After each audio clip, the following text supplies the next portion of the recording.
Hi, everybody. Welcome to another episode of HPCritical Podcast, where my friends and I talk all things gaming. And as per usual, I'm joined by the whole crew this week. Somebody was having a great time last week. I hope he enjoyed his lovely vacation. But Absolutely did. So, hi, Gabe. Hi, everybody. How's it going? It's going. It do be going, though. Yeah, do be going. There's more. Oh, we missed man. you. You don't want to, give us a little, razzle dazzle for returning? I mean, I was absent last week because I went to Disney World. Don't tell them. Keep it a secret. I'm not going to tell you which Disney World I went to. And before you say there's only one Disney World, I call all Disney's Disney World. So the one in California. How's Paris, Gabe? Yeah, you see, that's the secret. But no, besides that, I'm good. I mean,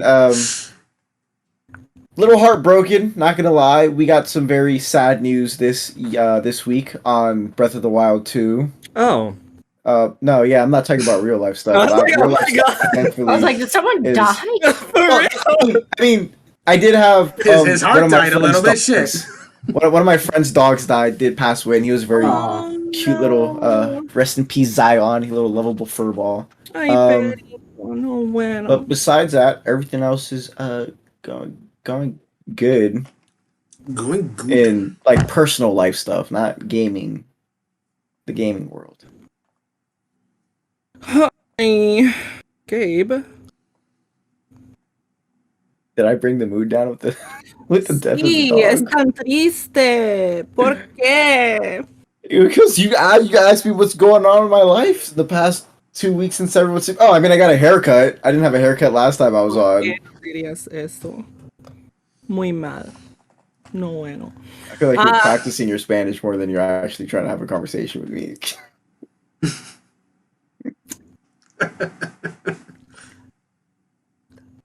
Kelly, I heard that. how have you been, beautiful? I'm sorry. First of all, before you tell me how you've been, Gabe, you're beautiful too because I am an equal opportunity beautiful giver. Appreciate that, Drew. Well, now you are I also don't beautiful. You're very also special beautiful now, though. But Kelly, Kelsmeister, the big K. Kelly, Where these nicknames coming from? How have you been? I'm sorry, for anyone watching, we're getting to gaming news, but I feel like I haven't seen my friends in a while, so we're going to get there. Calm down. We'll get there How you eventually. been? And anyone listening, we're going to get there. Don't skip this. You should also know how your co-hosts are doing. Because you care about us. can I go? I've been good. I'm buying a house. I'm working. I'm turning 30. I applied for graduate school. I played Subnautica for 20 minutes today. Nice. That's about it. Into that game. I'm trying, but it's honestly, you know what's hard about it is I hate open water, and it's yeah, you're just in open water the whole time. It's just all water. Can't I'm walk anywhere. You can't. It's Maybe a that's lot. why it's called Subnautica. I know, but Wait, you don't. yeah. But yeah, you're just swimming. I mean, if I was in Yeah. a boat or something or a submarine, The second one, Subnautica Zero, below you walk. Yeah, below zero, you get to walk. You're on icebergs and stuff. oh well, that's the one I'm playing, but it's mostly Oh shit! Never mind. I played the first one, and I wanted to. it's mostly underwater though. Yeah. But It's anyways, hard. I'm doing well. Thank you, Jarrell. I hope you're doing well as well. I'm sorry that I kept cutting you off. He was like, shut the fuck up and let me tell you how I'm doing fine. I apologize. I got a little carried away there. I'm sorry. Life happens. I just missed my friends. Brandon, I know how you're doing because we just talked. But Oh, he said, "Fuck you." how you doing? I mean, freak you. We're live. That's right. Freak you. My bad. Oh man. How are you, Brandon? I'm doing pretty good. This hasn't been too bad a week so far. I am in gaming news, on my personal gaming news rather. I'm super close to finishing the Great Ace Attorney 2, and I know I'm gonna be feeling pretty bittersweet about that because I gotten really attached to this cast, and then got to say bye. This happens to me every time I finish a very story driven game, mostly RPGs. I'm I'm happy that I'm done. I'm happy I saw the story through, but I'm gonna miss these people. I think the most like, not really depressed, but kind of depressed I've gotten in a long time was when I finished that Tokyo Mirage Session stream series like 2 years ago. Yo, I got really attached to that cast, and I was like hurt. I was like listening to music for like a week, listening to the music from that game for like a week to help me cope. But yeah, I'm almost done with that. Triangle Strategy has been going well, but it's starting to get hard. Like, I'm playing on normal difficulty, and like these missions are it's way harder than Fire Emblem. Let me just put it that way. Like that, like I actually gotta like think about what I'm doing, or else I lose somebody. And you don't got no what was it called? Divine Pulse, like in the Fire Emblem. So you like, oh damn, I lost a unit. Let me rewind a few turns and make this right. Nah. If you make a mistake, you either gotta live with it for that mission or restart the whole thing. So like classic Fire Emblem. So I'm like, whew. But it's good. It's not the same. But the story, there's no permanent death, and there is no permanent death. It's the difficulty mid battle, so it's not the same. You can't change the difficulty mid battle. I am not doing that though. I'm staying on normal the whole way through. And yeah, you're right. There is no permadeath, so it's not that bad if you lose someone. I have accepted their defeats in several missions, but I try not to, because if they're not in the battle, they ain't getting experience, and that'll bite you in the long run. You'll have to grind if they're not getting their experience, and that could be more time consuming in the end. So I'm trying not to have anyone lose. If they lose, I'd rather be near the end of the battle than the beginning, so they're not, it's not as bad. That was me during Tales of Arise. I played on the like second to the not hardest, but the one right underneath that. And I was like, I'm not going back. I can do this. It's the dumbest decision I ever made. I'm never gonna finish that game. If I would have not played on that, I probably could have been done if I'd played fucking normal, but I thought I was the coolest shit. And I was like, oh, it's my first Tales game. Look at me. I'm a badass. And turns out that I was just trash. So don't be like me. Let's talk about some games now, since we're all sprinkling games in there. I think the biggest... Yes, you did. You were very disappointed about Breath of the Wild 2. But I didn't say what I was playing. I didn't ask what anybody was playing, so like, Brandon just decided to tell us. Well, we haven't talked about what we've been playing for a while. It's just like, I know, we don't do it today because it's already 8:20. So that's because you cheated. Anyway, hell yeah. We can do it after, but for right now, I want to talk about E3. Is that okay? No. Yeah. Okay. Great. Anyway. So, anyway, the big news is that E3 2022 has been canceled. Now, Alexa, play Sad Naruto Flutes. Because I have been at a place where I did not have my phone almost all day. I thought it was just canceled physically, but no. The physical and digital presentation of E3 has been canceled. There is literally no E3 at all whatsoever in 2022. There is like nothing. Ain't no big companies getting together. Ain't no Microsoft, taking over because everyone else has already dropped out. There's literally no digital or physical E3 at all.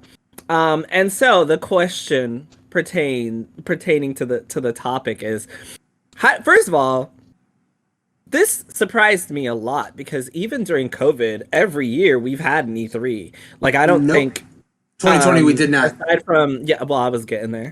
Okay, sorry. Continue. Aside from Joel Day. I'm messing up everywhere. Aside from the 2020 cancellation, obviously due to COVID, there hasn't really been a year where we haven't had an E3. And even after that, and with COVID restrictions, COVID restrictions being removed everywhere now, people really thought that there was going to be an E3, even a physical one. There's still a physical PAX. Like, I can't tell you any place that actually requires masks anymore. Like, we're getting back to normal. So this comes as a shock, I think, to everyone that there's not a physical or digital E3. So really, I just want to know your first impressions when you heard the news. It'd be time to etch out that tombstone for them.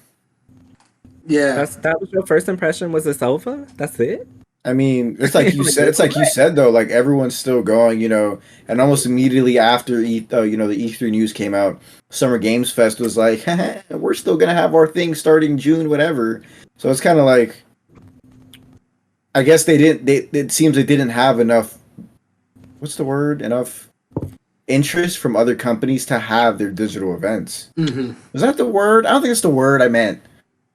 You know what I'm trying to get. Brandon knows what I'm trying to get to, but like, yeah, it kind of seems like a lot of people didn't put their chips in to wanting to be there for E3 for a digital event.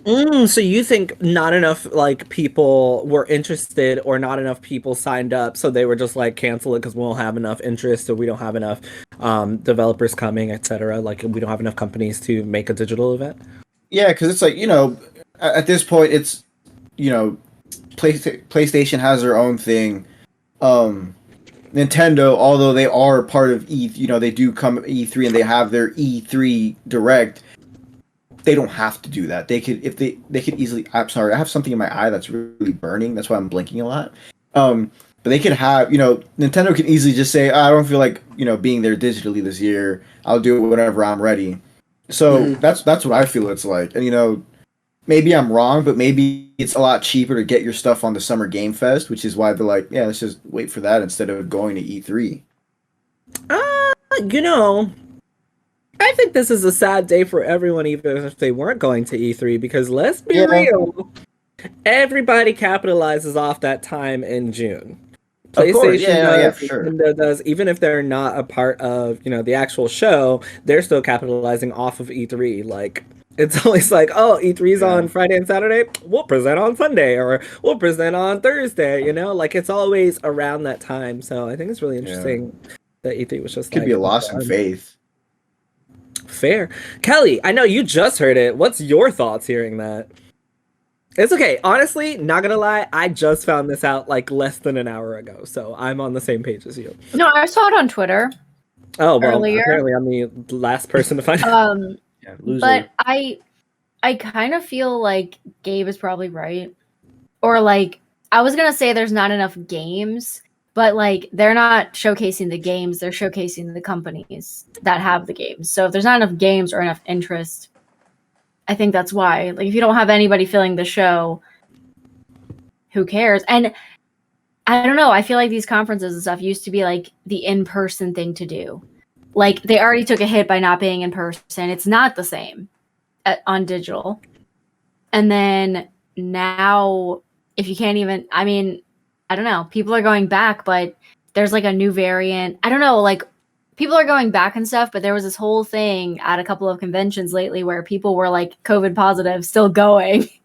And it's like, okay, guys, that's kind of defeating the purpose. Like, don't go. But this is where we're at in life. So I'm not going to any cons probably because I'm broke. So I have no comment. But I would have probably liked to see them digitally. That's all I can say. But I wasn't going to pay. So you're not getting my money no matter what. So maybe they can't afford it because they don't get my money. $5 per presentation. Pay-per-view E3. Oh, God. That'll be the real death of E3. Honestly, for me, I think the biggest, like, to go along with what you guys said, like, the biggest company usually at E3 is Microsoft. And now, because, PlayStation's out and Nintendo's out, even though, like I mentioned, they do things around that time. So I wonder if it's just what you guys said, which is Microsoft has hired all these studios, but they don't have, they don't have the, games or content coming out. So they're just like, we don't have anything to show off. And if that's the case, like, what do you show? A bunch of indies from random developers that are going to pay X amount of money to make a commercial? But of course, this is all speculation. I don't know what's going on. I have no idea. We're just hanging out. Sorry. I will say though, well, really quick before Brandon goes, I will say though, this is kind of a good thing because we already know the games that are coming out this year, next year, and probably in 2 years. So it's like, it's better that they don't have the event at all instead of giving us an event where they just show the same things that we're already seeing coming out. Like another trailer for Hogwarts Legacy. Don't get me wrong, I want to see another trailer, but it's I feel like it's too soon. Another trailer for Hogwarts Legacy. We know there's going to be a Madden trailer because that always comes out around September. So it's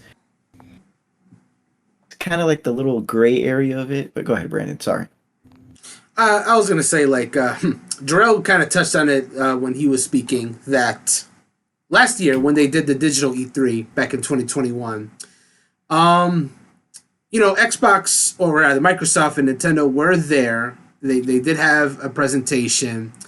But looking at that E3, there was... at first I was excited because it seemed like there was more presentations than there ever been before. So I was looking at... Last year, yes, and yeah, there were like a lot of like if you looked at the E3 like schedule board, there was like different things you say. It's like, oh wow, there's so much. And then I was thinking to myself when I had seen that was like, okay, maybe there's an advantage to E3 being digital. They can get so many more presentations if they're all digital. And then we watched them, and so many of them were. I'm sorry to say, so many of them were just nothing. They were just like indies. Like I know because last year I was like covering I watched every single presentation, and there were some of them that I was just like suffering to keep all these notes. So, like, just like, and I felt bad because there's so many other things I would have been rather writing about, but I wanted to make sure I was keeping notes and everything. And I was just like, so this is not the way the E3 should go. Yeah. Quantity over quality is not the way to go. So if the ESA or the industry was getting into their mind that E3 2022 digitally was going to be the same, I think that was probably just for the best to probably just wait until they feel safe to actually have a physical event.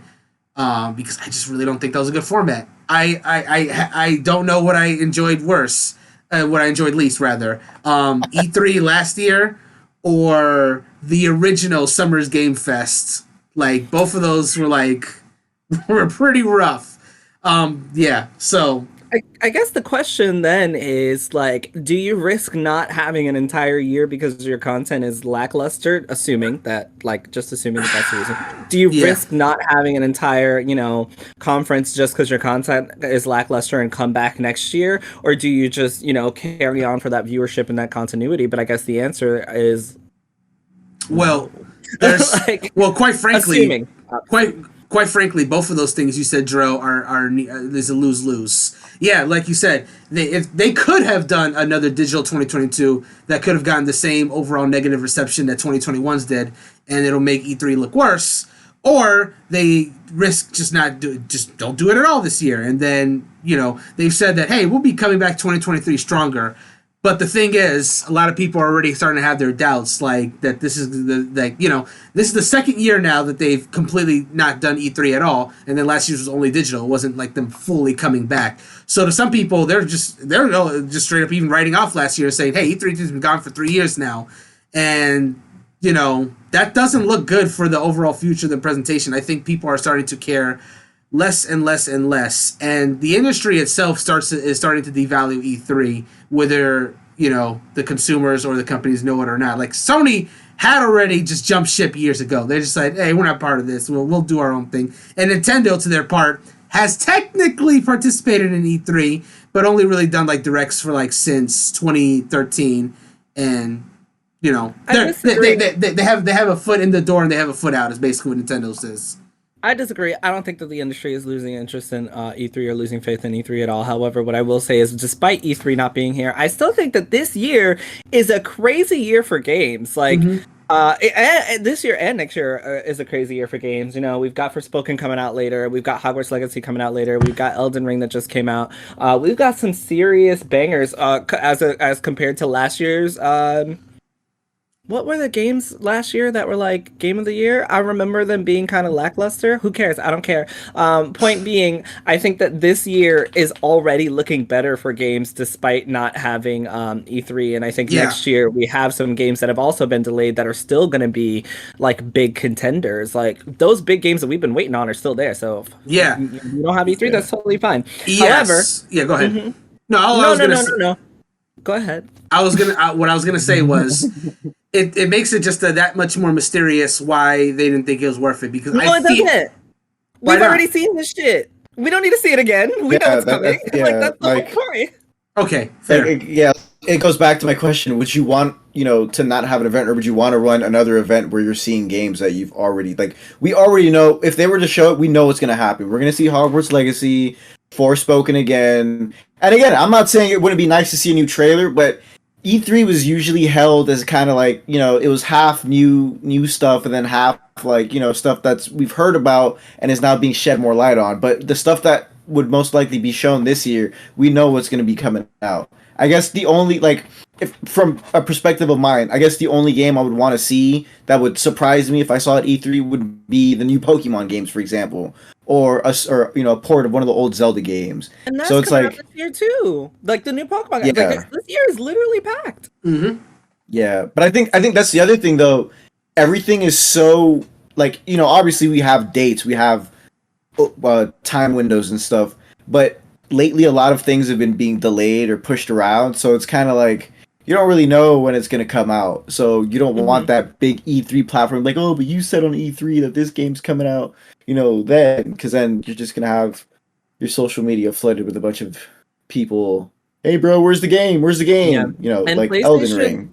PlayStation has done this where they had an entire year of E3 that was just a recreation of the year prior for the big, like, 3 or 4 games, and I think that was, like, the last year that they attended E3. It was around when they did The Last of Us 2. It was literally new footage of games that they showed at the previous E3, and everybody was like, why are we seeing this again? Like, y'all don't have anything ready. And then they were like, you know what? Y'all right. Fuck this. We not doing this anymore. Yeah, so that's true. They stopped. Because That's they true. learned their lesson. And there was something else I had to say about this. Oh, I think the company that would have benefited the most from this is Microsoft. Because I can't tell y'all what's coming for Microsoft. I think the last time they had a presentation was, I think, last year's E3 when I saw Redfall, which I was super excited for. They showed off that what's that, Starfield? Starfield, yeah. They showed off Starfield. Other than that, it's been kind of quiet over at Microsoft.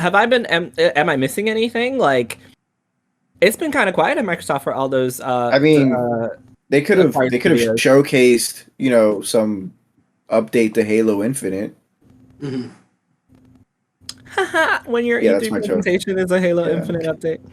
But yeah, that's what I mean. Like, the people who could have been the company who could have benefited the most is probably Microsoft, and yet I haven't heard a single thing about a game coming from any of the studios they've acquired recently at all. I mean, PlayStation has had their State of Play already. Nintendo's had their Direct already. They've had like multiple, and it's only March, right? Like, or they had like specific ones. Like, I know PlayStation had one. I think they had one like earlier, like not PlayStation, Pokemon had one. Like, they've had specific Directs for like specific games. PlayStation has had their State of Play. Microsoft, y'all been silent. What's going on over there, y'all? Call me. Let me know so I can get the scoop and post it on the podcast. Speaking of the scoop, here's the scoop I didn't have. Because I was working like the hard money-earning man I am. A judge has approved Activision Blizzard's $18 million harassment settlement. And you know what Christy said today? That's not enough money. And you know what, Christy? I agree. The company's settlement with the U.S. Equal Employment Opportunity Commission has been approved for $18 million for their harassment issues, which we've discussed at length on this podcast. If you have not heard about it, please go back to a previous episode where we do a deep dive of the Blizzard Activision situation. Yeah, so they had a settlement for $18 million. In September, the two organizations had announced the settlement in September, but is now being signed after California state regulators had tried to intervene. Activision Blizzard has been under intense scrutiny since California's Department of Fair Employment and Housing filed a harassment lawsuit in July. What month is this? We're about to be in April, but it's the last day of March as of this recording.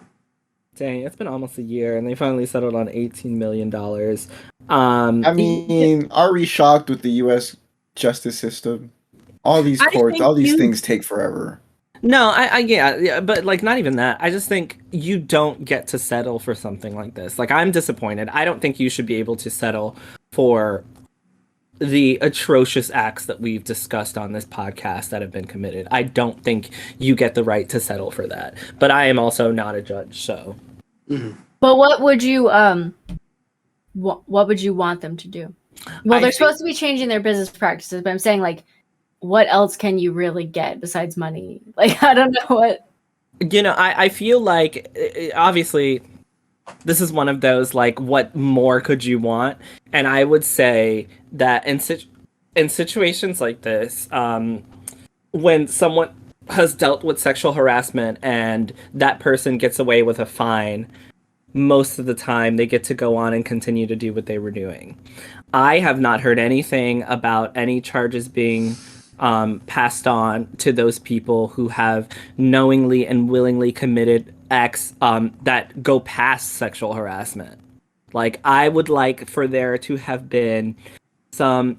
So, side note, I enjoy true crime. I listen to true crime podcasts all the time. And one of the things that always happens, Kelly can agree with me here, is that serial killers or sexual harassers, whatever they may be, every time that they get caught and they get let go, you know what they do?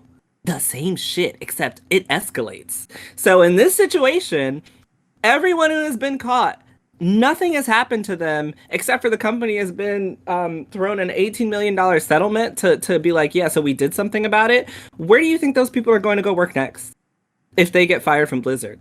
What do you think is going to happen to them?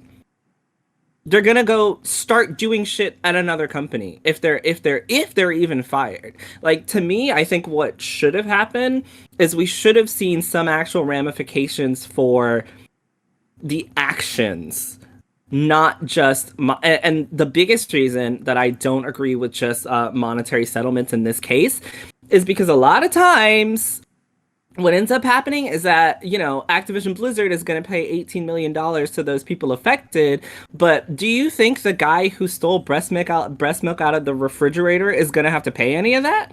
Do you think the guy who sexually harassed the woman to the point of suicide is going to have to pay any of that 18 million? No. So what ends up happening is that you do something bad, someone else pays for it. So not only are there no consequences for you, you don't even have to pay the fucking fine. Like, literally nothing happened to you, which empowers you to go do the same shit somewhere else. So for me, I think what I would have liked to seen is some actual justice for the individuals who committed these issues before they continue on not being punished to go do that somewhere else. That was a really long-winded way to answer your question.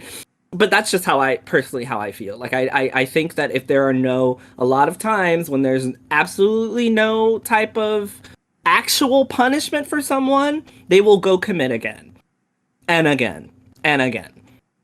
And it's because their behavior is not stopped.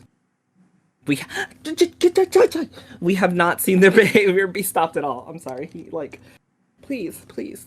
So yeah, sorry. That's how I answer your question. I think I would have liked to have seen those individuals be brought to justice for their actual crimes. Okay. Makes sense. 18 million is nothing for my family member dying. Like, I don't give a shit about the money. Yeah. It's nothing at all.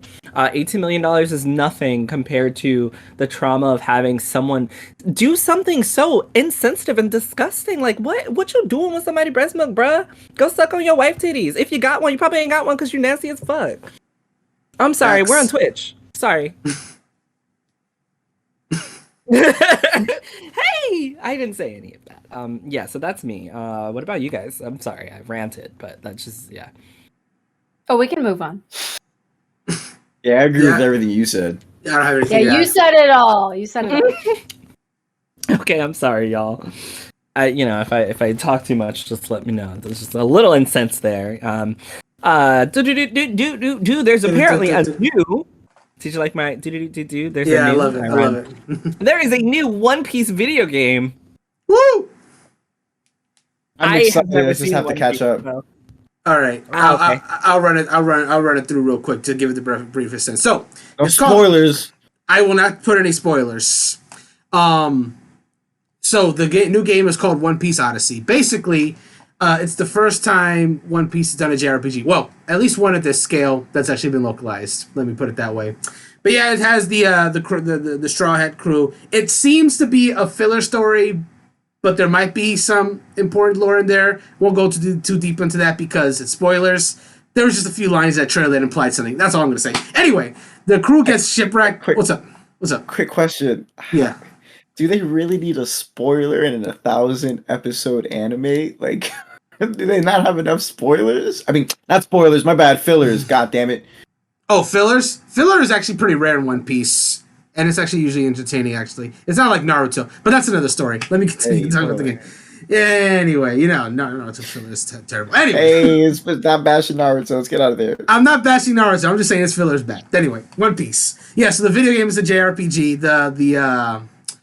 The art style seems very reminiscent of a previous game they had done. I think it was called One Piece World Secret. That's what it was called. But anyway, we didn't see a whole bunch of gameplay. It was mostly just kind of like Luffy running around the island, but it seems like his crew members can do special attacks based on their skills, like you would see in a regular JRPG. You know, like your Tales of Arise. Speaking of Tales of Arise, the musician for the game is Motoi Sakuraba, who has done the soundtrack for Tales. He be making some fire shit. Honestly, Motoi Sakuraba is an incredible composer. They've also done music for the Golden Sun series, the Mario Golf and Mario Tennis series, which also has surprisingly good soundtracks, and much, much more. But yeah, crew member, there's not too much to say. Like, I've always wanted a One Piece JRPG personally, because, you know, that crew is literally a JRPG party. Like, Luffy meets them, like, little by little over the course of the story. They each have their own unique abilities. It's a very long story, which is exactly what a JRPG is.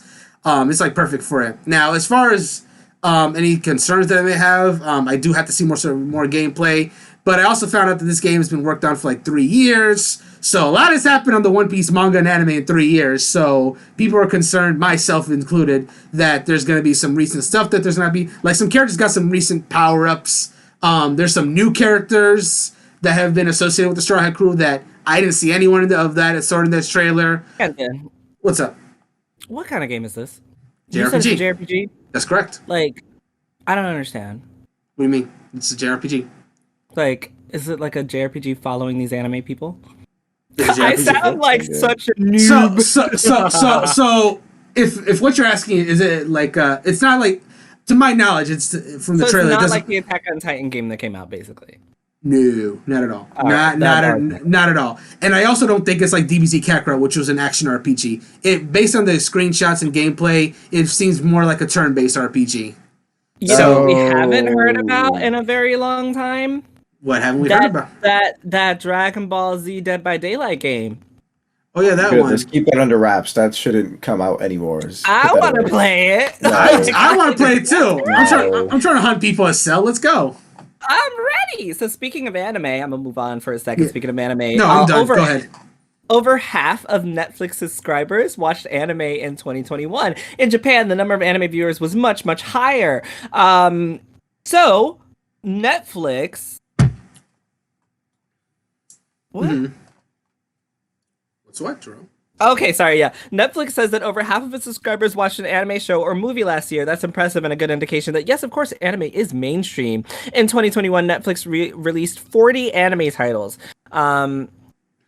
The streaming service's definition of anime, however, isn't limited strictly to cartoons made in Japan. Netflix classifies Japanese animated titles as well as several Western animated titles as anime.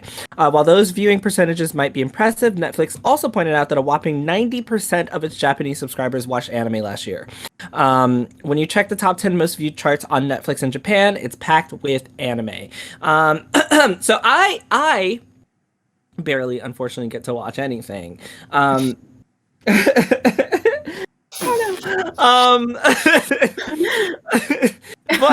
I've gone on Netflix and I've seen the amount of anime on Netflix. So someone please explain to me briefly the shows that are anime on Netflix that were also on Crunchyroll, but they now say Netflix anime. Have they just bought the rights and adapted these shows?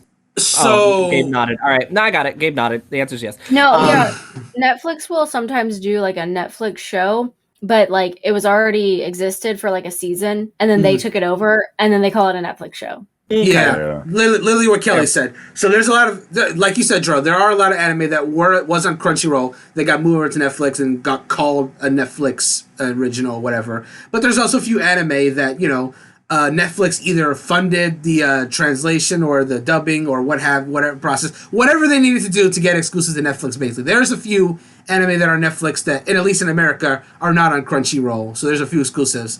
So I feel like there's two reasons why I think anime is starting to trend so high on Netflix in the recent years. Is one, again, they're getting these as the years go on. There's been more and more exclusive anime on Netflix. Like the latest Pokemon season is now, and at least in America, Netflix exclusive.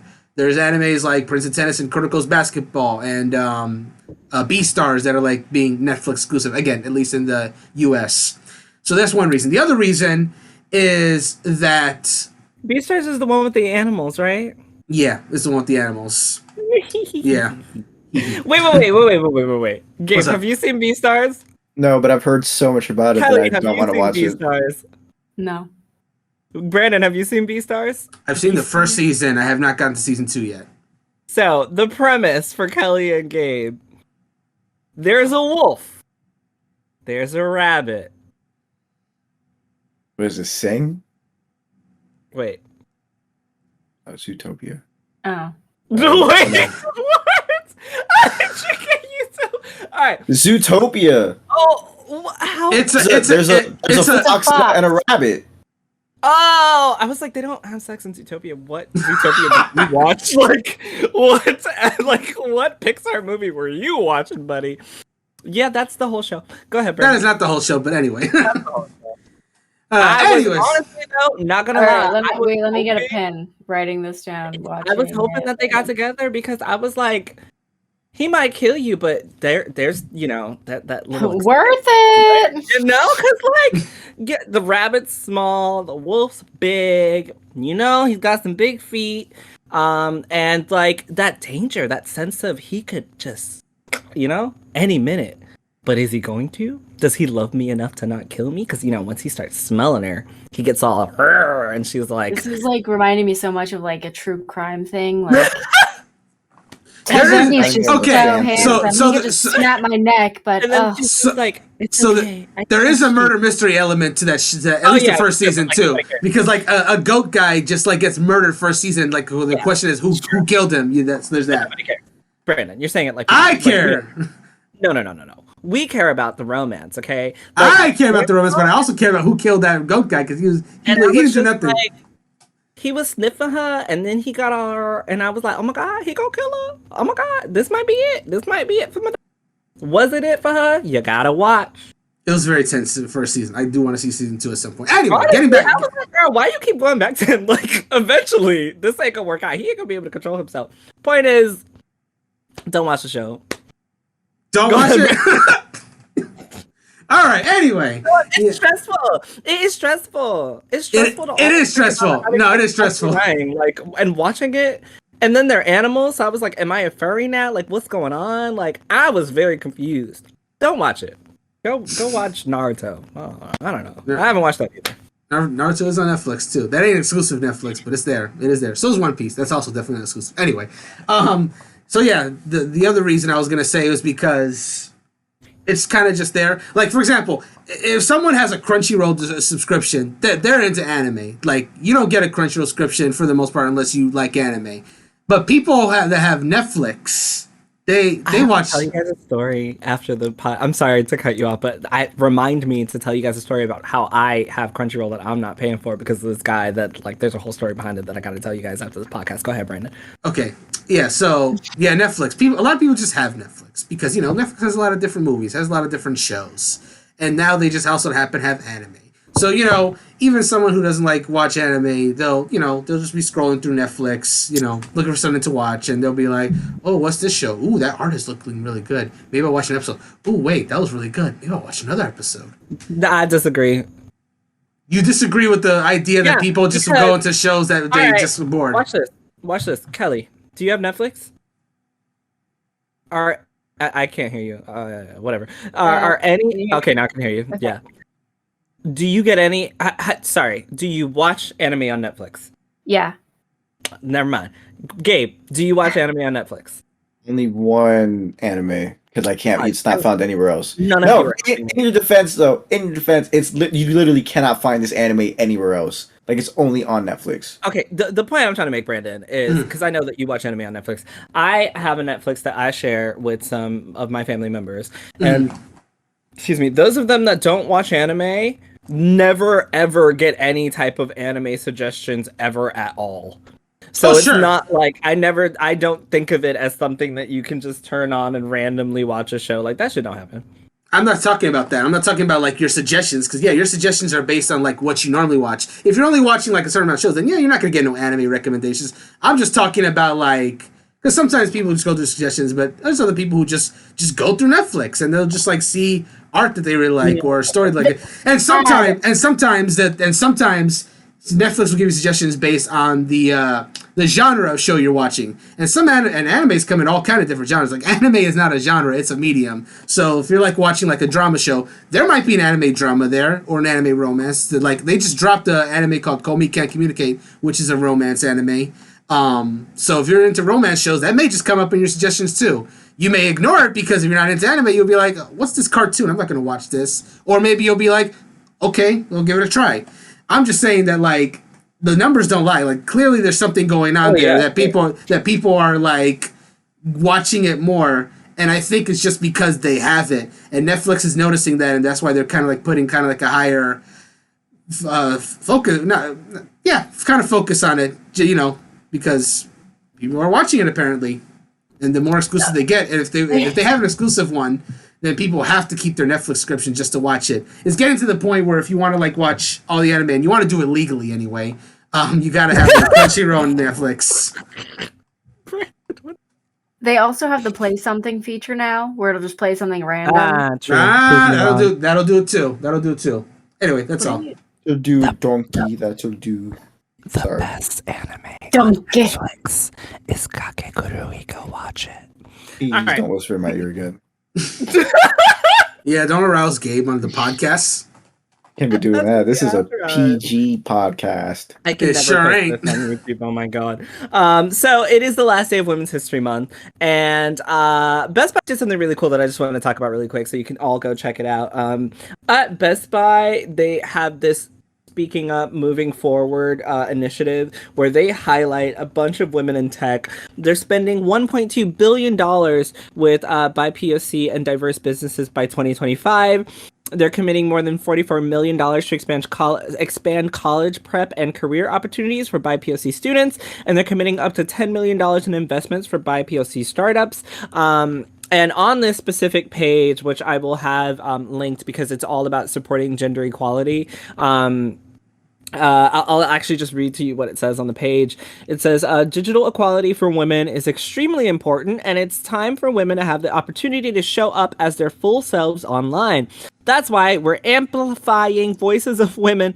I can read. That's why we're amplifying voices of women in tech and throughout the digital world. More being you, more being out there. And then they have this wonderful post for Women's History Month. It says, this Women's History Month, we're continuing our spotlight series to showcase inspiring creators who are fighting for digital equity.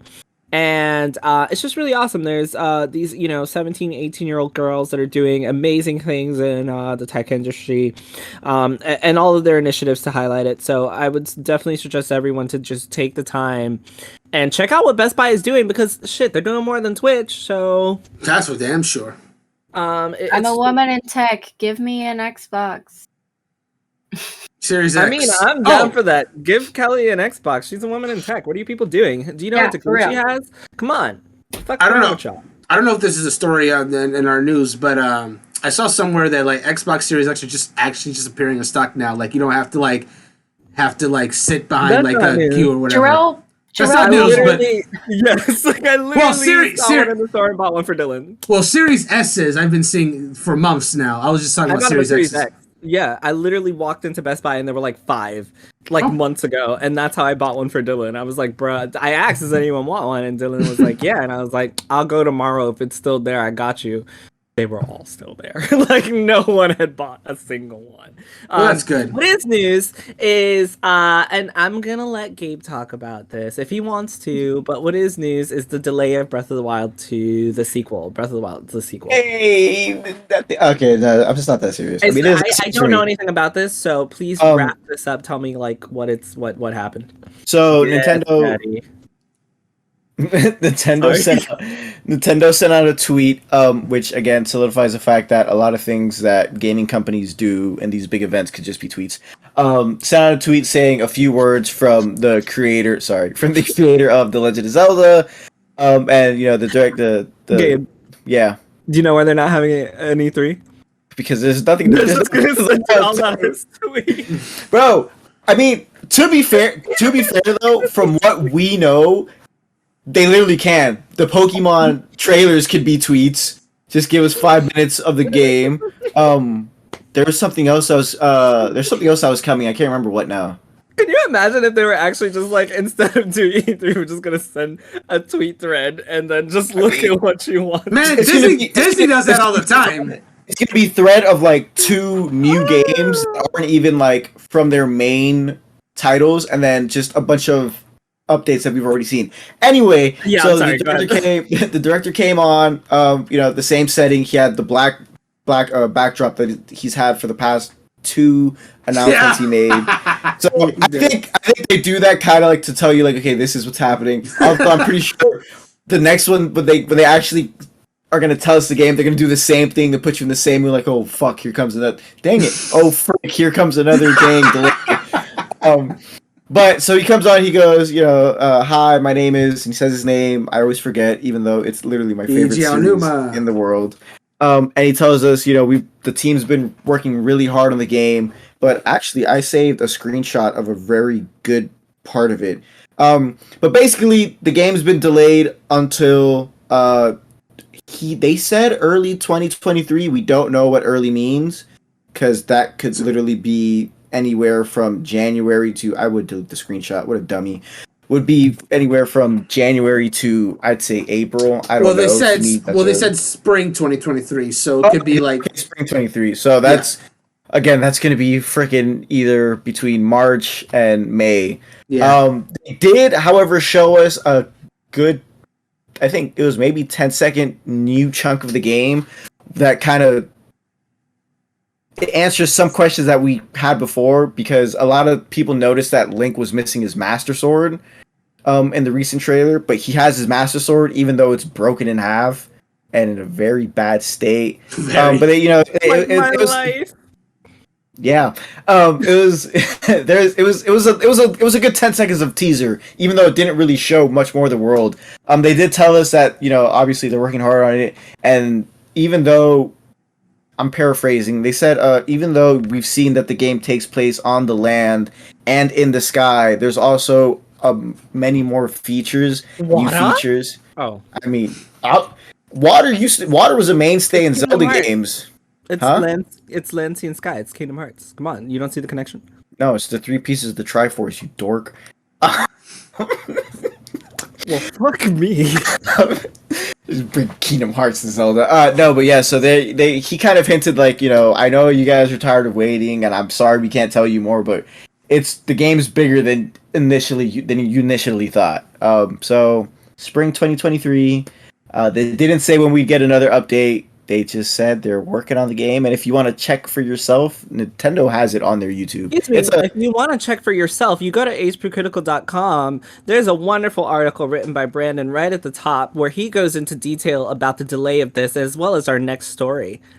You could also check on our Twitter, because we quote tweeted it. Was it put? Oh, okay. Yeah, it was quote tweeted, I believe. I know. It's like a, I don't know if it's 1 minute and 43 seconds or 2 minutes and 43 seconds. One of the two. You can see it there. But yeah, sad news for Zelda games. They didn't say it before people come rushing in. Oh my gosh, that means they're gonna have one of the ports, Wind Waker, Twilight Princess. They didn't say shit about that, so don't hold your breath on that. We might go a year without getting anything Zelda related. That really hurt to say. You know what else is gonna hurt me to say? Oh boy, what's gonna hurt you? PlayStation has revealed their new service, which is a combination of PlayStation Plus and PlayStation Now. It's apparently meant to be, in the eyes of the people, it's meant to be the competitor to Game Pass, and I can tell you up front, it's not. It certainly isn't. You can definitely check out all the details at hpcritical.com. Brandon wrote another article on that one. He's been pumping those things out. Look at that game journalism. Let's go. He pumps them out as what frequently pumps out insults. No. I was gonna say he pumps them out as forcefully as he's as passionately as he does everything gaming, is what I was gonna say. Okay. I like mine better. Okay. I don't know where y'all thought this was going. I was just kind of going for the ride, see where it's gonna take me. Well, let's discuss the PlayStation Plus Essential. So there are different packs that you could choose from now. So I'm just gonna go over them so you guys can hear how ridiculous this is. The PlayStation Plus Essential benefits provides the same benefits that PlayStation Plus members are getting today, such as 2 monthly downloadable games, exclusive discounts, cloud storage for games, online multiplayer access. There are no existing changes for PlayStation Plus members and this tier. You guys all have PlayStations. Do you know I think one of the best things about PlayStation Plus, which no one really talks about, is that cloud storage for saved games. That is really awesome. It is good.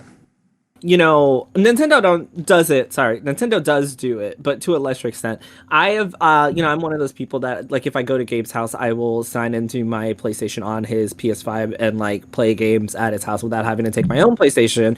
And the fact that I can just download, yeah, bitch, the fuck you thought I'm bringing my whole ass PlayStation? Okay. But the fact that I can just upload my save to the cloud and just download it at his house to play is just revolutionary. I just wanted to point that out because I've been doing that lately. If I go to a friend's house. Yes. If I go to a friend's house and, we're just doing some activities and we get bored afterwards, we can just sit down and, just log into the PlayStation and play some games on the cloud, finish my games, go home, take a nap, everything's great. So yeah. So the price for PlayStation Plus Essential remains the same as current prices for PlayStation Plus, which is $9.99 monthly USD and $24.99 quarterly or $59.99 yearly for the United States, Europe, United Kingdom, and Japan. Y'all can check that shit out over at hpcritical.com. The PlayStation Plus Extra, however, is the new one. Provides all the benefits that I just mentioned and adds a catalog of up to 400 of the most enjoyable PS4 and PS5 games, including blockbuster hits from PlayStation Studios catalog and third-party partners. Games in this extra tier are downloadable for play. This tier is $100 yearly, so up $40, $39.99 quarterly, and $14.99 monthly. So, about a $5 increase on the monthly one, etc. as the tiers go up. So 400 PS4 and PS5 games for $100 a year. Here's the problem with these tiers: we have no idea what the fuck's coming out. Just so you guys know, they did not mention what games are coming. So it could be 400 trash games, it could be 400 good games. We'll talk about that after. Okay. So the PlayStation Plus Premium, if you got the money for it, provides all the extra benefits and up to 340 additional games on top of the 400, including PS3 games via cloud streaming, because we all love cloud streaming. It's the best invention ever. And a catalog of beloved classic games available both in streaming and download options from the original PlayStation, PS2, and PSP generations. Okay, so that's a big deal. This offers cloud streaming access for original PlayStation games, PS2 games, PSP games, and PS4 games offered in the extra and premium tiers in the markets where PlayStation Now is currently available. Customers can stream games using PS4 and PS5 and PC. This is a big deal. You can now stream original PlayStation, PlayStation 2, PSP, and PS4 games on your PC, depending on the game. Not all games are going to be able to work that way. Time-limited game trials are also offered that will also be offered in this tier, so customers can try select games before they buy them. That's really interesting because that means that either means that not all these games are going to be free, which means maybe they'll offer you, 300, 400, 500 games, and then they have 1,000 games in the library, and you can purchase ones that you want. Or that means they're going to have extended free trials for new games coming out. Like, for example, let's say Forspoken, you can play a trial version of Forspoken, for 50 hours and then decide. That's a long time, but you can't the whole game. Yeah, you can play the whole game and then decide whether you want to buy it or not. Okay, 5 hours. You can play a trial of a game coming out for about 5 hours or so. This is just me, using it as an example. and then decide whether you want to buy that game or not. So it's either one of the two. And this one is going to be $120 yearly. I'm just going to stick with yearly for now. So it's $60 for the main tier, $100 for the plus extra. These namings are stupid, by the way. And then the premium is $120. PlayStation Plus Deluxe are for markets without cloud streaming. It will be offered at a lower price compared to the premium and includes a catalog of beloved classic games from the original PlayStation, PS2, and PSP generations to download and play. Those are just for any territories that don't get streaming. Noticeably absent is the PlayStation 3 and the PS Vita from this lineup. Basically, PlayStation was just like, look, we can't do PS3 because it's too hard, even though they made the fucking PS3. Right. And Vita games, you know, everyone had that thing about when they were gonna get rid of the Vita library, and everyone's like, no, what the fuck's wrong with you? So I guess they were just like, fuck it, y'all could just go buy games on the Vita, like, to play yourself, since that library is still open. This was their fuck y'all for making us keep it, so now go buy them separately.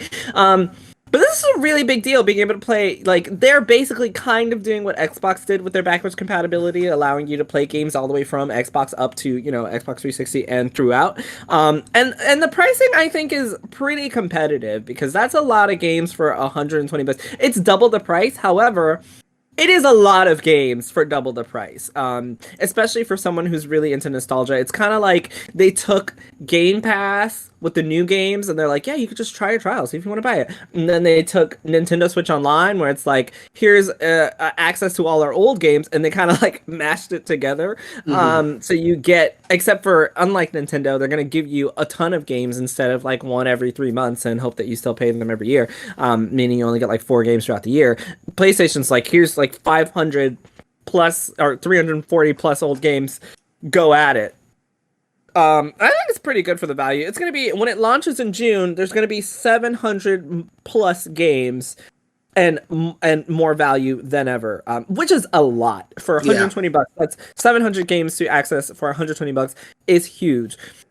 2 questions I have for you guys. One of them, and this will probably be our last story because it's already 9 p.m.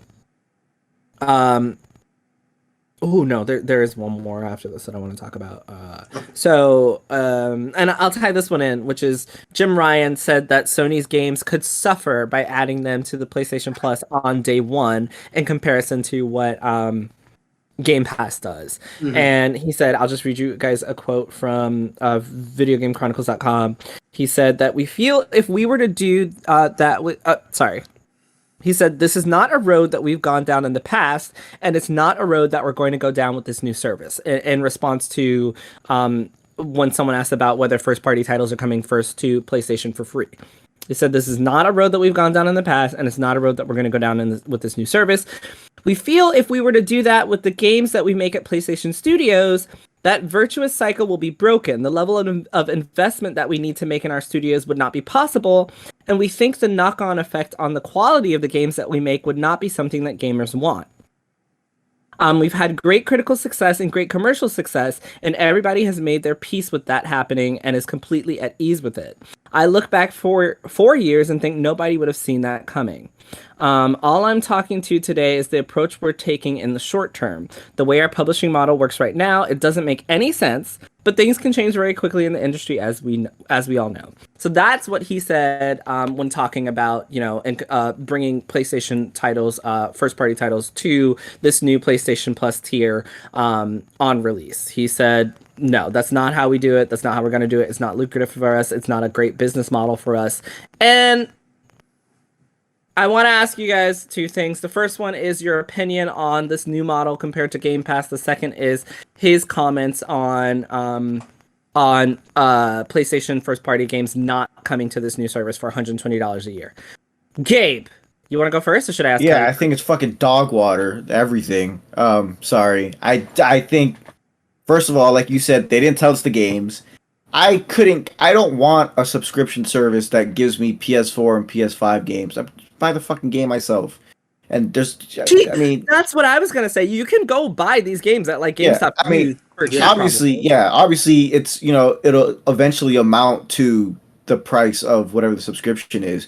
But then my real problem is the PS1, PS2, and PSP games, because one, it's only was it 340 titles?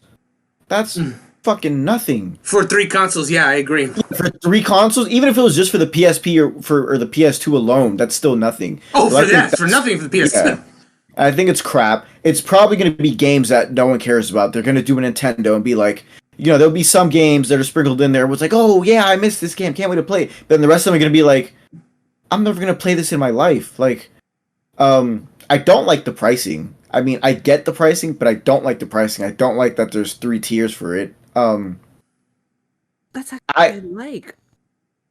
I mean, yeah, that's just a me thing. No, yeah, go ahead. Also, this is a horrible way of getting people to do something other than PS Plus, because they were like, well, PS Now didn't freaking work. How are we going to bring them in now? This is their way of doing it. If this is their Xbox Live fighter, you already lost that fight. Throw the gloves in the ring, brother. You're not winning that with the way that's set up. It's slightly better than Nintendo's expansion pass, but it's like you said, it's because Nintendo, they milk their backwards log and like, oh, okay, we'll throw in a game, every 2 weeks, every 3 weeks, let them get a feel for it, huh? Quick question: how much is Nintendo Switch Online now? Store. I believe it's $79.99, right, Brandon? That's for the family. For family, for individuals. It's $3.99 a month. You can't do the expansion pass a month. The expansion pack can't be done monthly, Oh, but just a regular. $3.99 a month. So how much is the expansion pass is just think, yearly? Like yeah, yes. It's 59 or 49. It's 50 if you're doing the year for expansion pack Telling by yourself. Me that Nintendo is charging $50 for a single individual for 1 year to play 5 new games throughout the year that are old. Five throughout the year. That's more than 5. I mean, I know where you're going. Year that are old. Yeah. Yes. People are paying $50 for that. No, Drew, they're paying for the free DLCs that we get along with it. I'm sorry. That's blowing my mind. Yeah, I'm so sorry, right. guys.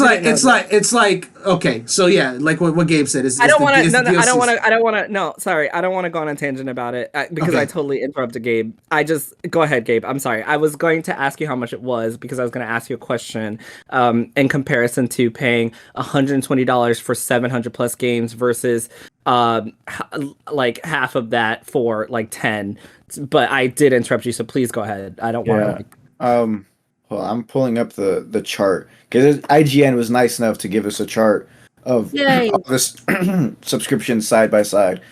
Yeah, but the price point per month, $17.99 to get all the benefits of the new service. I don't agree with that at all. Like, how much is Game Pass? Game Pass is $15. I mean, it's got Xbox Live though. Huh? But it's got the That's Xbox Ultimate. Live Yeah. Yeah, but this does too. Yeah, but it does too. I'm getting to it. Again, it comes down to the backwards compatibility titles. With Xbox, you can play almost every single game that's ever come out on Xbox. I think there's like not 1, 2, or 3. I think there's like about 5 games that you cannot play on backwards compatibility on Xbox. On PlayStation, again, you're limited to.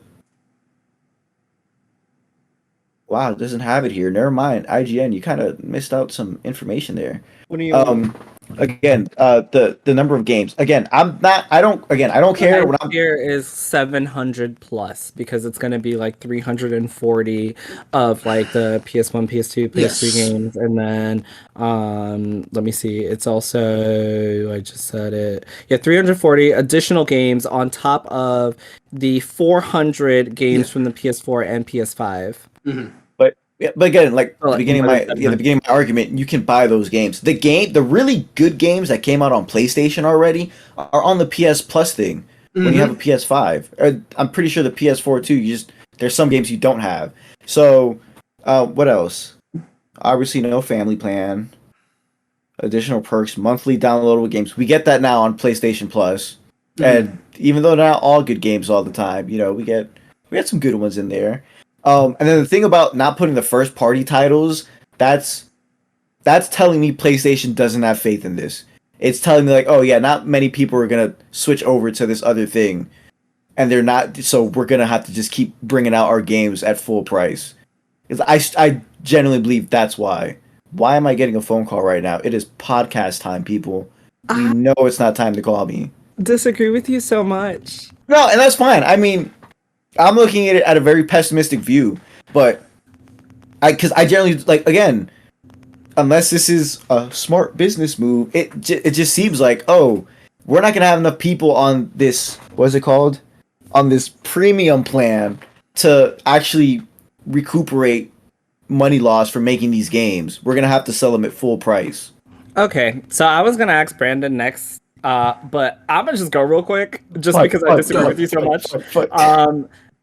First of all, we all know that Game Pass is not a good business model. Like, Xbox has lost lots of money from Game Pass. It is not a good business model. Like, it's not something that is lucrative to the business. So it makes absolutely no sense for PlayStation to have these really popular first-party titles that are selling out to be like, oh yeah, no, if you pay $70 a year, you get them for free. What who in their right mind that runs a business would do that? Like, their money is from exclusives, right? Like, we're buying specifically the PS5 from the exclusives.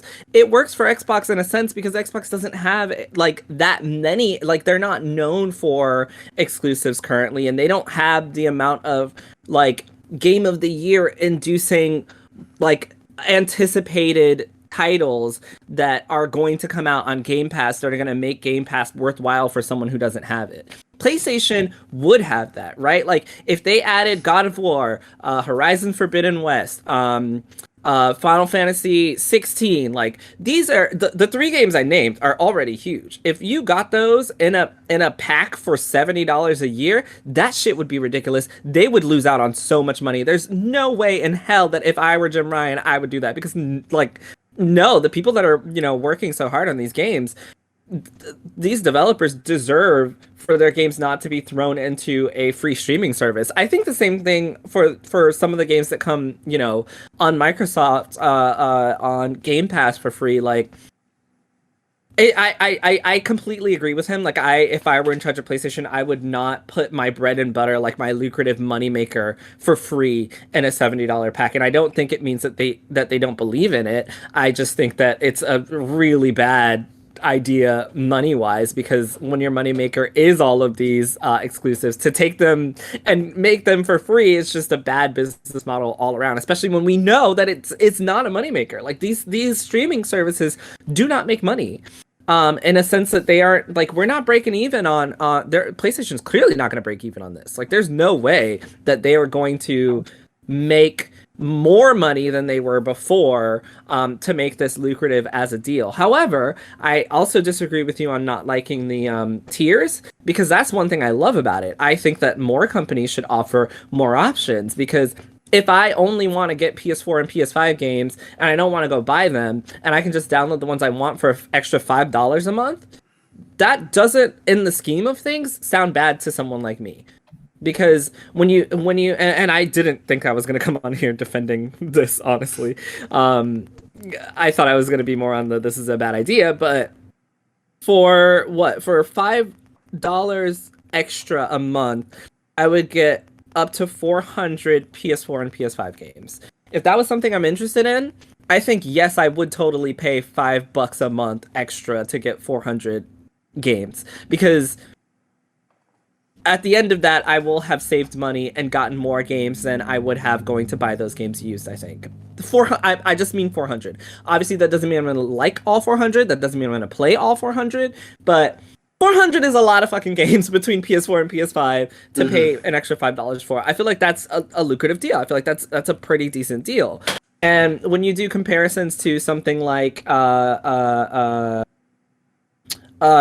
Switch Online, like, $80 for 10 games versus $120 for 700 plus games that you can download whenever. That also seems like a pretty good deal. However, you don't gotta do that because there's options. I feel like every company should offer us more options, and the best part is that all of these options provide you with PlayStation Live, right? Like maybe they should have added, not PlayStation Live, whatever the fuck, the PlayStation Online, whatever it's called. Just like online service, like being able to play online with friends. Like maybe they should do a lower tier where you don't get the internet, like what Xbox does, where you don't get to play live with friends. However, you do still get the Game Pass like library. Maybe PlayStation should do that. But I think options for gamers are always great. Would I possibly spend an extra $5 a month on 400 games? Probably. Would I spend an extra $80 a year for 700 games I know I'm not going to play? No. But if I'm like, someone who's really into the nostalgia and I don't have to go searching for games and I really want to, it's like what sells Switch Online, right? Like Majora's Mask. I can go play Majora's Mask for Switch Online. Did I overpay for that shit? Fuck yes. Do I think that I would be overpaying in the situation with PlayStation? I don't think so, because 700 games is a lot. But once again, we don't know what the games are, so maybe my opinion will change when the games come out. But I don't see this as such a negative thing. I feel like it's lackluster compared to what we were waiting on, but I don't think it's bad for consumers in any way. Like, I don't see this, because you have the option, I don't see this as being a bad thing. Like, maybe I'm wrong, but no aspect of this said, wow, PlayStation, that's horrible. Like, why would you do that? It all makes sense. The only thing I like about this is you can do it on PC. That's the only thumbs up I'll give it right now. That's an added bonus. I just don't see it as that. I don't see any negatives. You have options there. If you don't want it, you don't have to do it. There's more games offered than something like, Switch Online.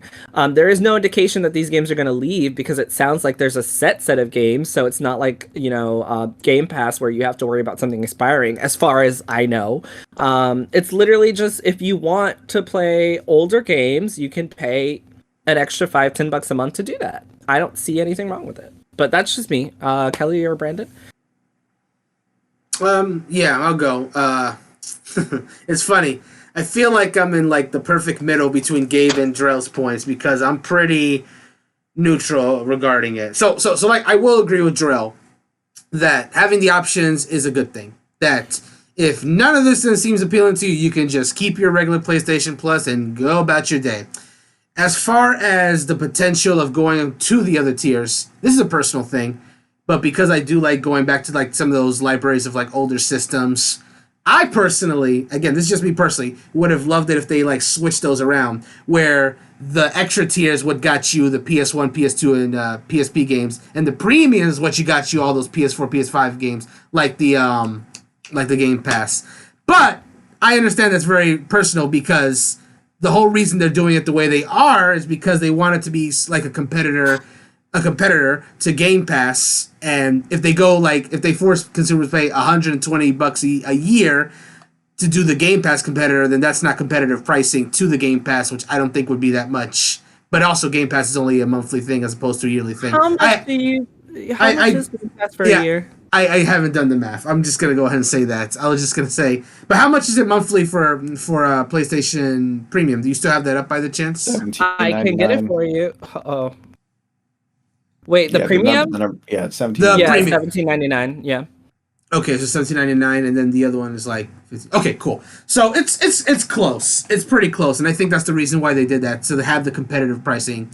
I agree with what Jarrell's point about like, yeah, PlayStation. Here's the thing, PlayStation is on the up and up. The whole reason they're doing this is because they understand that Game Pass is like an incredible value, and that's the one thing that Xbox has had above them in this console war. I've said that from the start. Like, that's their fight, that's their weapon that they've been using, where PlayStation's been their exclusives. So PlayStation or Sony figures that if they have their own Game Pass, then suddenly Xbox doesn't have as strong a weapon. But they still see themselves as the one winning this ultimate console war, if you will. So they don't feel the need to undercut themselves by putting out the big, PlayStation 5 new games on day one and deprive themselves of that money. They feel like they can still charge for those games and this, and they'll still make all their money. And they're probably right if we're being perfectly honest. So why would they do that, right? Mm-hmm. I know a lot of people are upset about it, but at the end of the day, if there's someone that owns a PlayStation system and not a good PC or an Xbox and just was really clamoring for that Game Pass thing, then that might be something that they'll buy regardless. Now, the game trials would probably be like, the game trials, even if Jim Ryan hadn't made a statement, the game trials would have been the telltale sign that, okay, that means you're not going to be putting the new games because you're going to be putting out a trial instead. So, it is what it is. I really, for me, I don't know I don't really, again, the options are good. I think it's good. I don't like that the older games are, like, tied behind, like, that highest tier, but what can you do? I really need to see that list before, because I'm, like, cautiously optimistic, I guess is the best way I can describe it, because I do want to, like, that's the one thing that PlayStation 5 is lacking, right? That's the other thing that Xbox is above. It's backwards compatibility. PlayStation 5 having this library of, like, classic games would be a good thing. But like Gabe said, that's 340 games between 3 consoles. The PS2 alone has probably like 340 games that are probably worth playing, if we're being perfectly honest. So it really depends on that list. If it's just like, I don't know, 20 good games and the rest is just like crap, then it's just like, I don't know if people are gonna want to be spending that money to get all that stuff. On the other hand, if they cherry pick the best of the best from those 3 systems, then hell, that might actually be worth it to play all those games. But so they have a few months. This doesn't come out until June, right? And this just got announced now here at the end of March. So they got 3 months. This is there are some people that are already excited about it because they want to play the old games or they want their own Game Pass on PlayStation, even if it's not as good as Xbox's Game Pass. They want it, even if it's not what everybody wants. But they still have a lot to explain, I think. I think there's still a lot of room for doubt, especially with what games get put in. I think that's just the biggest question mark. He's like, what are you paying for? What games are you getting in? That's one thing that I think they would have over, like, not the one thing. This is, like, they have a lot of things over Nintendo's online system, let's be real. Because Nintendo doesn't tell you what you're getting. Like, you're just kind of like, your one N64 game and your Genesis games come out each month, but you don't know which ones you're getting. People were starting to give up hope that the Earthbound games get added, and then they surprise dropped it at the Direct. And as happy as I am that they finally got added, like, where the hell was that months ago when people were, like, asking for it every day? You know what I'm saying? So, like, I feel if Nintendo at least told you that, it's like, hey, Earthbound's coming, don't you worry, then people would have complained. But then it's just like, nope, they stayed quiet. Here's Earthbound. Bye. They don't tell you anything. And I think if Sony really wants people to, like, spend this money, I think that it behooves them to be more transparent about what games are coming on than Nintendo is, quite frankly. So people could subscribe, because if they don't want the games you're offering, they ain't gonna pay. So they gotta let you know, and they gotta be good. But that's the thing. So as long as they give us the information ahead of time, I feel like there's nothing negative about this. Also, Sure. Game Pass is $15 a month. Yes, 15 times 12 is 180. But yes. you can get the $10 tier as well. But then you won't get the Game online Pass. service. Correct? Oh, Yeah, I had it wrong. Okay. I want to compare it to the $15 one because the $15 one gives you online service. Yes. Plus the PlayStation gives you online service. So you'd be paying $180 for a year's worth of Game Pass versus $120 for this year. Mm-hmm. That's a $60 savings. Yes. For games that, Game as far library as is vastly different. true, but as far as we know, there aren't rotating titles. So you get to own those 700 plus games for as long as you want, as far as we know. Yeah, that's it is another question mark they have to answer, because we assume that, but we don't know. Yeah, that's why I said as far as I know. Yeah. Kelly, do you what do you think about this? Very quickly, just how many games do they think we can play? Like, how many games do you think we can play, for one? For two, between the Xbox, because I'm going to pay for Xbox Game Pass, I mostly still use my Xbox One, and PlayStation, and Nintendo, how much money do they expect me to spend on subscriptions? Like, how much am I supposed to be spending to not even have time to play video games? That's what I don't know. That's just me personally. I also have a subscription for everything, including my face wash. Like, whatever. They're just eating me alive on these fucking subscriptions. Anywho. I can't really see the value in 700 games, to be honest. I can't pay for Game Pass and that. It's too much. What is that, like $40 a month or something, like on video games? Like, it's too much money. I can't. I don't play $40 worth of video games at all. So I kind of think that's a little bit of a waste, to be honest. If you're gonna pick one or the other, I think paying monthly is a great value, especially for 700 games. I'm not paying for it unless The Simpsons Hit and Run is on it. So you're not getting my money. Okay, Man, I feel like that's gonna be there. I feel like good or bad games, whatever. I feel like Simpsons Hit and Run is like one of those games that they know is like beloved by fans. Like, it'll bring me back. Like, I'd consider it because I've been looking to play that game for like a few years now, and it's just like really hard. I just like. Get. I just, for me personally, I just want like one console to like play all these games. Like, I don't want to have to bust out my PS3 or my PS2 to play like the classic games. Like, if enough of the games that I owned as a young that I actually would want to go back to is available on the PlayStation 5, it'd be enough for me to like chill out for it. But that just, again, it just depends if that's what happens, So this is what I'm saying. You're already paying for PlayStation Plus. So add an additional $5 for 700 games a month. You play the ones you want and turn it off. Why is that a bad thing for anyone? Plus, you can play them on PC now, and a lot of games that you were unavailable to play, such as PSP games now, you can fucking access. How is this bad? Like, to me, it's just like, how is any of this bad? Like Kelly mentioned, I don't have the time to play them either, so I'm not doing this. I'm not one of those people that gets, excited over nostalgia. If I played that shit, I probably ain't gonna play it again. Like, it's for me, just because my backlog is already huge, and I think for PlayStation, a lot of people have PS5s. A lot of people are complaining they don't have games to play on their PS5. Do you know what? Here's 700 fucking games, and some of you assholes out there are gonna play the same shit over and over. Look at you people who keep playing Skyrim. I'm gonna release that shit again. It's like that, right? Like, you're nostalgia people that are playing these old. Look how the fucking Mario, what was it called? 3D All-Stars? 35th anniversary 3D All-Stars, all of you who had played that as kids went out and bought it immediately and started playing it, right? So, like, that is PlayStation's answer. I streamed the whole series. Immediately because I was reviewing it. Fair. I was reviewing it. Fair. Which you can check out his review at hpcritical.com. I just don't see it as a bad thing.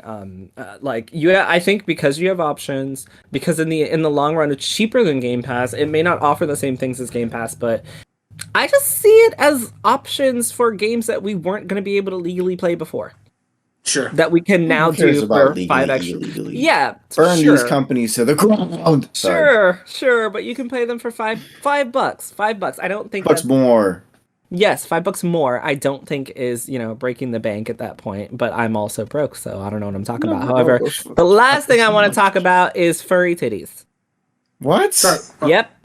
What? You heard me right. So there is Sam Maggs at Sam Maggs on Twitter.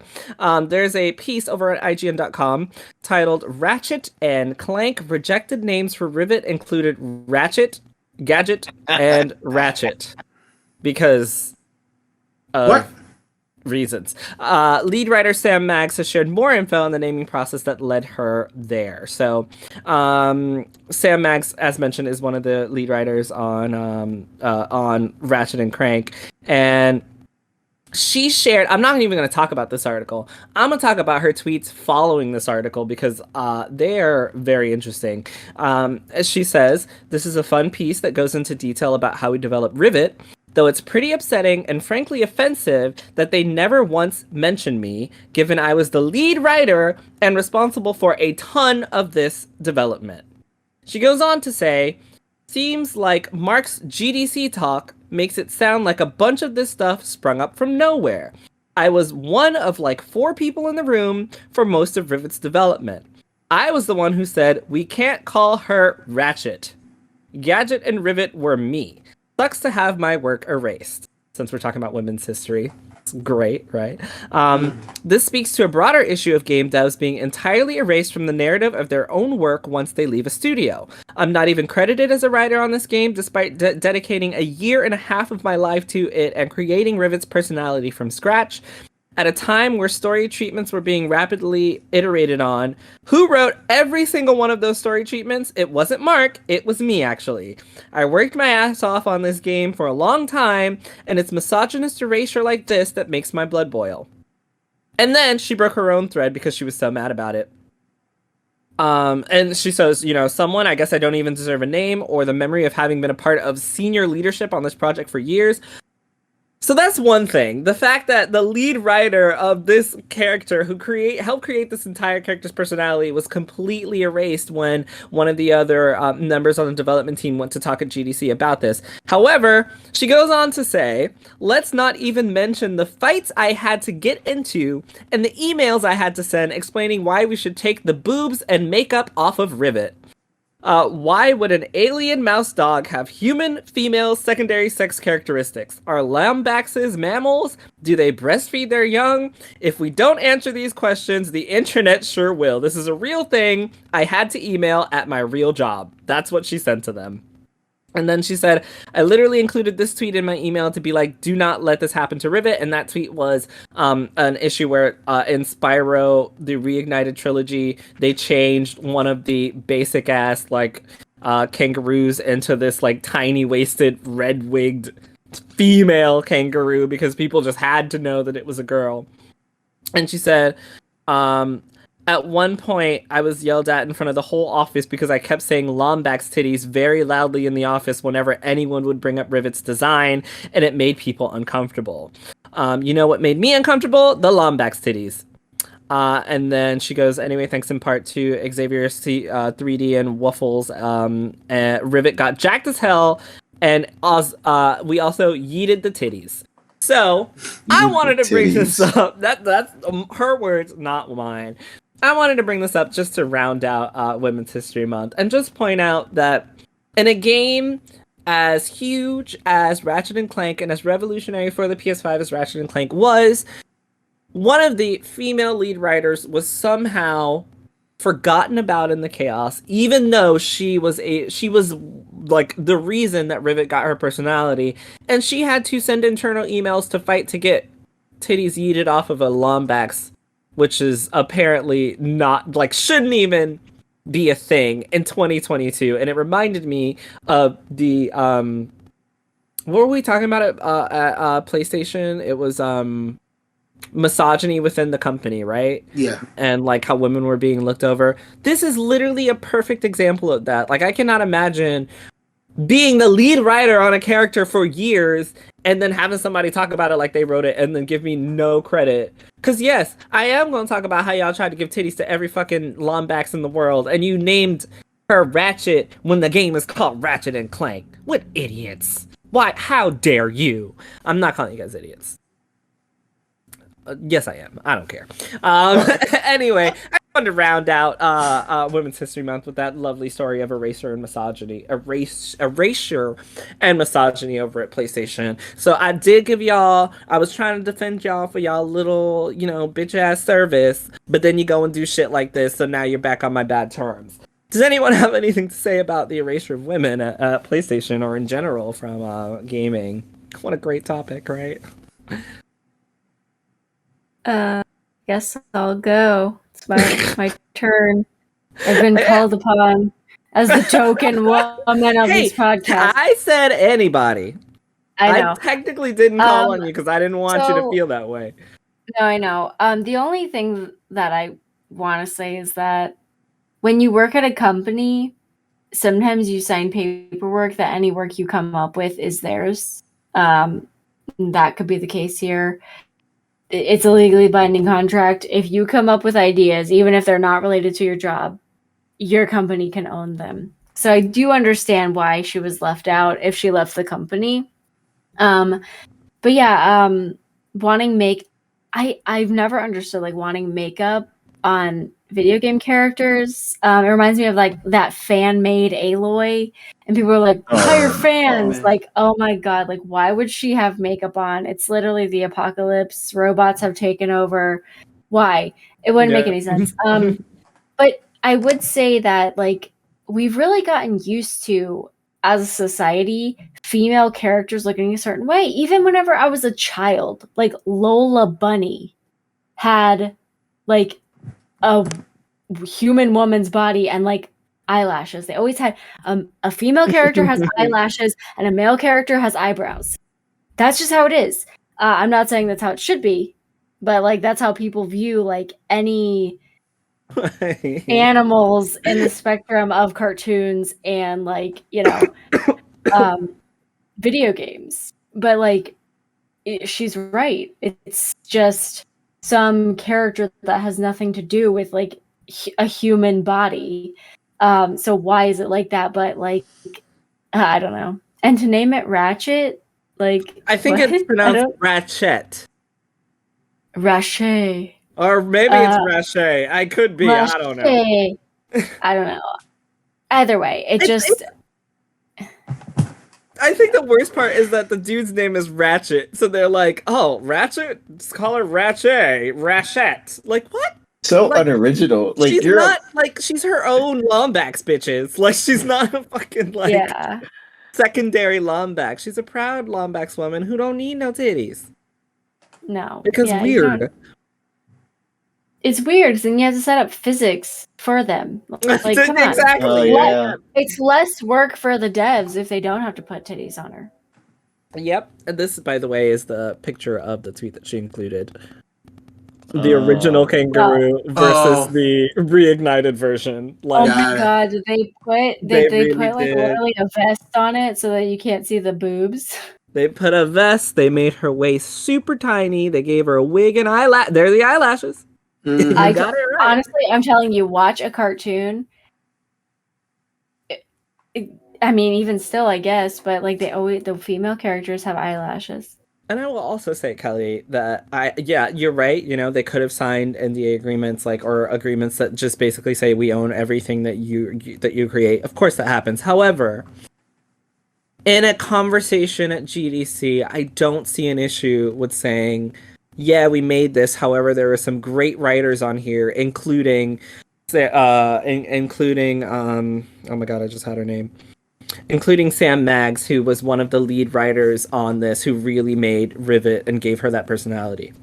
Nothing wrong with doing that in your speech. As a matter of fact, a good fucking person would give credit where it was due for creating that type of character. Like, and yeah, Kelly's not wrong. Like, they could have, that could be the reason that they didn't include her in the credits. However, even if she's not in the credits, if you're giving a talk on this game and you know that someone other than you was the reason that this character was so well loved and really gave it their personality, don't be the dickhead who doesn't give that person the credit for the work that they've done, is what I will say about that. Like, that's such trash. I'm gonna go through and make all the articles at HP Critical by Jarrell Levy.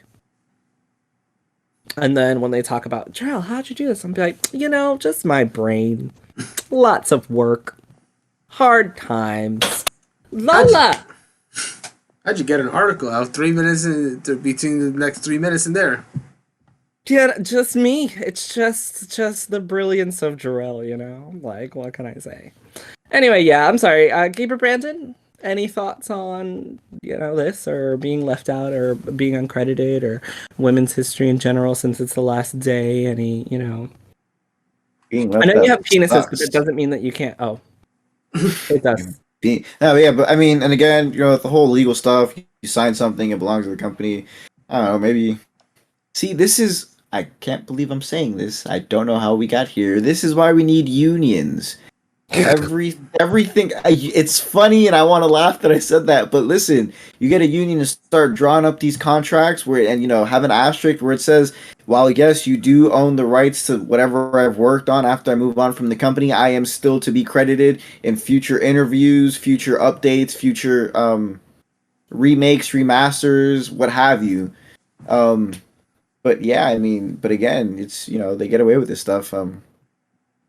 And unless you're in Alabama, because I was gonna mention, since you brought up unions, the Amazon workers in Alabama have once again so far majority voted to not unionize. But continue. I was gonna say something so bad. Don't talk about Alabama. They might listen. I was gonna say something too, and then I realized I'm a good person. But no, I mean, yeah, just Happy Women's Month. I mean, Oh, I have family in Alabama. No, I don't. They moved. Happy Women's Month. yeah. Oh, Happy Women's Month. not only Happy Women's Month, but tomorrow, or by the Month? time you're listening this month, I said month, tomorrow, or by the time that you're listening to this, it will be the HP Critical 3rd year anniversary. This is episode 99 of the podcast. Episode 100 of the podcast will be recorded tomorrow during our 3-year celebration. So you may or may not see Kelly or Gabe there. However, Brandon and I will be there. We will be joined by You muted yourself. other people from Who's coming? You muted yourself when you were really starting the name. It was an accident. Possibly some other people from HP Critical. We're just going to talk about our experiences in game journalism, gaming as a whole, why we love it, what we're doing. It's going to be a great 100th anniversary held in Animal Crossing, so please look forward to that. I'm sorry, Brandon, is there anything else that you want to talk about this story before I do my last minute spiel? Just that in 2022, if you need to put boobs and makeup to denote that the character is female, then you need to not be in design. There are so many ways to let people know that it's female, which they did. Rivet is clearly a strong female character, and they did that without boobs and makeup, so obviously it's possible. So it's a shame that that's the first thing that they went to, but... And that name, y'all. Like Ratchet. I'm not necessarily going to defend it, but to give clarification why they even considered it, like the whole I haven't played Ratchet and Clank: A Rift in Time, but what I do know about the game is that the whole premise of that game supposedly is that Rivet is supposed to be kind of like this, like I guess like alternate dimension version of Ratchet, which is why she's on Lombax and then has her own robot thing. So the naming thing. Let's be real, it was lazy. So they were just like, Ratchet? Female, fuck it, Ratchet. And like, no, come on. Just because she's an ultimate doesn't mean she has to have the same damn name as the other character. You can be clever. I'm just glad that it's troubling that the process for getting Rivet to where she was is as bad as it was. I'm just glad that the final design of Rivet and her name made her unique and not stupid. because people that played Ratchet last year, they really liked Rivet's character. Like they really enjoyed it, and they hope that she returns in future games. I feel like if they had gone down any of these bad paths that they almost did, I feel like it would have been a different story we'd be talking about. So, like leave out the lady who actually named them, though. Yeah, that's a bad. This is not the perfect end. This is like a decent end, but obviously there's a lot that should have still happened. That included. Yeah, she is credited by multiple developers within Insomniac as the individual who did name Rivet. And she goes on to talk about how she said it should ideally also be named after a tool or a mechanism, and should also be 2 syllables to evoke the similarity on speaking with Ratchet, etc., etc. Just like. The GDC talk was called Lombax Lessons, a Ratchet and Clank Rift Apart design post-mortem. And Mark Stewart went in there, said what he had to say, and completely left her out. Also, it is spelled Ratchette. How y'all pronounce that? Ratchet. Ratchet. Yeah. They were Ratchet. But they said that, they nixed it for being too diminutive and reducing her existence to a gender swap Ratchet. Mm-hmm. And they're taking credit for that, but it wasn't even them. Yeah. Anyway, we've gone on long enough. I am tired. It's been a wonderful time. I would go on this whole spiel about what we're doing for the anniversary, but by the time you hear this, you will have missed it. And if you've missed it, shame, shame, shame. You can hear about it on episode 100. Yeah, thank you, Gabe. You're welcome. Thank you, Callie. You're very welcome. And thank you, Brando. No, Jarrell. Thank you. Oh my god. Don't send me to sleep like this. What? I'm gonna have like the best dreams before I go work for the man tomorrow morning. Don't have a good sleep. Have a great sleep. I'm sorry. I watched Free Guy like a few days ago. I like that line a lot. All right. Episode 100 is coming up soon. It's gonna be awesome. And then for episode 101, we're probably gonna have some guests back. And instead of talking gaming news, we're gonna play some games on episode 101 because we're gonna be past episode 100. It's gonna be lots of fun. We're gonna play some talk show games, not like actual games. You're not gonna see us streaming anything. Yeah, no. We did it once. It was bad. I don't think we should do it again. It was bad for you guys. It was fun for us. It's very hard to talk about stuff and play games at the same time, especially when zombies are trying to kill you. So, yeah, it's going to be great. We're going to play some cool podcasting games, maybe some 20 questions in there. Who knows? It'll be a great time. Episode 101. Next week, episode 100 is coming out. Anyway, I'm talking. I'm rambling. Good night, everybody. Bye. Good night.